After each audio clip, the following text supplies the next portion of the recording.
आरेवा के सभी सदस्यों को नमस्कार। आप सब निराश होंगे कि 14 फरवरी का जो हियरिंग होना था वो हुआ नहीं है। अगला जो है 5 अप्रैल के लिए जो है पोस्टपोन हुआ है। हमने काफ़ी कोशिश की थी। हमारे pattern in chief general Karnik sir ने देखिए दिल्ली हाई कोर्ट के चीफ जस्टिस को लेटर लिखे थे, रजिस्ट्रार जनरल को भी दिया था कॉपी, लेकिन वहाँ से हमें जो है एक रिप्लाई आया है। देखिए ये जो है उन्होंने कहा है कि जो administrative side of the court है, कुछ रूल्स को कोट करके बोले हैं कि वो कुछ नहीं कर सकते हैं इसके ऊपर, जबकि जो जुडिशरी जो साइड है वह जो है नियम के अनुसार काम होना होगा करके।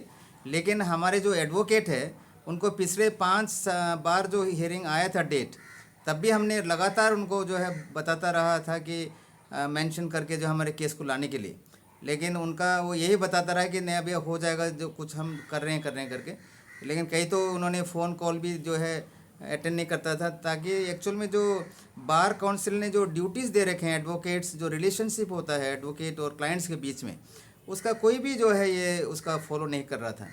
और मुझे दुख की बात है और मैं माफ़ी चाहता हूँ आप लोगों से कि इन्हें कई महीने पहले ही हम इनको चेंज करना चाहिए था, लेकिन यह सोचते हुए कि यह जो है एडवोकेट CAPF असम राइफल जो MHA के केस को ज़्यादा डील करता है सर्विस मैटर, और नया एडवोकेट को बताने में टाइम लगता है, जिससे हमारे केस जो है एडवर्स हो जाएगा, डिले होगा। तो यह सोचते हुए कि अभी तक हम जो है इन्हीं को ही रख रहा था, लेकिन अभी जो है हम निर्णय लिया है कि इनको बदली करेंगे। हमारे प्रेसिडेंट कमांडेंट यादव सर को बताया गया है कि दिल्ली हाई कोर्ट का अच्छा सा एक एडवोकेट का चयन करें जो सर्विस मैटर को डील करता है, और मैं अगले महीने दिल्ली जाकर उन्हें पूरा केस समझा के 5 अप्रैल से पहले ही हियरिंग करने का मैं कोशिश करूंगा, क्योंकि ये प्लीडिंग्स कंप्लीट हो चुका है, आखिरी स्टेज में है। 2-4 हियरिंग के बाद एक जजमेंट आना है, और इसके ऊपर जो है ज़रूर जल्दी होगा। ये हमारे जो केस जो असम राइफल्स का है, जो कि असम राइफल्स जो एक पारामिलिट्री फोर्स है, लेकिन पारामिलिट्री का नोटिफिकेशन नहीं निकला है।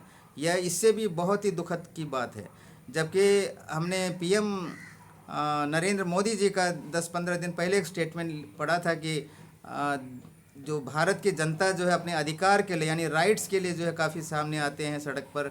भारत जब आज़ाद हो उसके बाद यही वजह है कि भारत जो है खोखला होता जा रहा है, कमज़ोर होता जा रहा है। तो मैं यही कहूँगा PM से कि वो अपना ड्यूटी भी नहीं कर रहे हैं। हम जहाँ तक जय जवान जय किसान का संबंध है, किसान का तो रूप सभी देश ने देख लिया है, सरकार ने भी देखा है। जो नियम लाए थे इन्होंने, उनके खिलाफ जो आंदोलन हुआ, देश भर में कई लोग की मौत हुई, आखिर जो है इन्होंने उनको विड्रॉ करना पड़ा। लेकिन जहाँ तक सेना का संबंध है, जवान का संबंध है, वो कभी इतना वायलेंट होता नहीं है।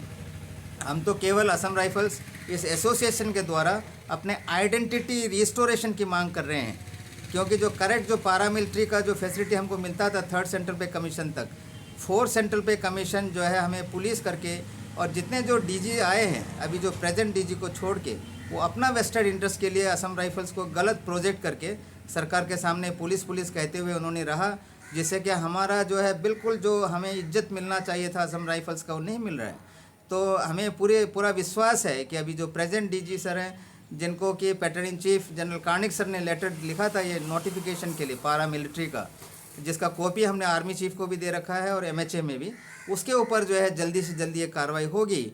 और मुझे पूरा आशा है कि असम राइफल्स को एटलीस्ट पारामिलिट्री फोर्स का जो डेसिग्नेशन ऑफिशियली लीगली अगर मिल जाता है तो उनको जो है पूरा फैसिलिटीज़ मिल जाएगा, असम राइफल्स का एक आइडेंटिफिकेशन हो जाता है, और कोर्ट का जो हियरिंग है, जो भी केस जो आना है रिजल्ट, वो तो आता रहेगा। तो इतना कहते हुए, और मैं सभी जवानों को बताऊंगा कि हम जो है बिल्कुल इसके ऊपर जो है कार्रवाई कर रहे हैं। जैसे विवेकानंद जी कहते थे, arise awake and stop not till result is achieved और गोल इज़ रीच्ड। तो इसके ऊपर हम जाएंगे, कभी हम जो है रुकेंगे नहीं। हमारे जो गोल जो हमने जो निश्चित किया है वह जो ज़रूर पूरा होगा, जल्दी होगा, देर नहीं होगा। इतना कहते हुए thank you very much, good bye.